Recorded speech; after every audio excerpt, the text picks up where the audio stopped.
এই একটা কথা জানতে আমার 6 থেকে 7 বছর লেগে গেছে, আর এই কথাটাই আমি তোমাদেরকে আজকে কিছু সেকেন্ডে বলে দিব। যখন আমি জিমে যাওয়া শুরু করছি তখন আমাকে এই কথাগুলো কেউ বলে নাই, যে 6টা কথা আমি তোমাদেরকে আজকে বলবো। সর্বপ্রথম, তুমি যদি 15 থেকে 20 সাল বয়সী হয়ে থাকো আর তুমি যদি ভাবতেছো জিমে যাবা, তো ভাবাভাবির কিছু নাই, তুমি জিমে যাও, এখন কি এখনই যাও।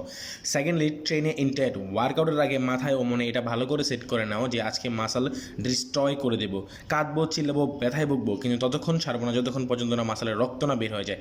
এর মানে এই না তুমি তোমার অকাদের বাইরে গিয়ে ওয়েট লিফট করবা। একটা মডারেট ওয়েট উঠাও অ্যান্ড মাইন্ড মাসেল কানেকশন করে নিজের ফেলের পর্যন্ত নিজেকে নিয়ে যাও। থার্ডলি, ধরো আজকে ডায়েট থাক বা না থাক, ডেইলি জিমে যাও, মনে চাক বা না চাক, আই ডোন্ট কেয়ার, জুতা পরো আর বাইর হয়ে যাও। নিজের মনের রাস্তায় মানায় নিও, মনে রেখো মনকেও মানালিয়া সমঝো বডি বানালিয়া। ফোর্থলি, সবচেয়ে জরুরি, 5 গ্রাম ক্রিয়েটিন ডেইলি। এটা সেই সাপ্লিমেন্ট যেটার পিছনে পুরো সোশ্যাল মিডিয়া পাগল, আর এই পাগল হয়েই দরকার, কারণ এটা শুধু সাপ্লিমেন্ট না, সাপ্লিমেন্টের বাপ।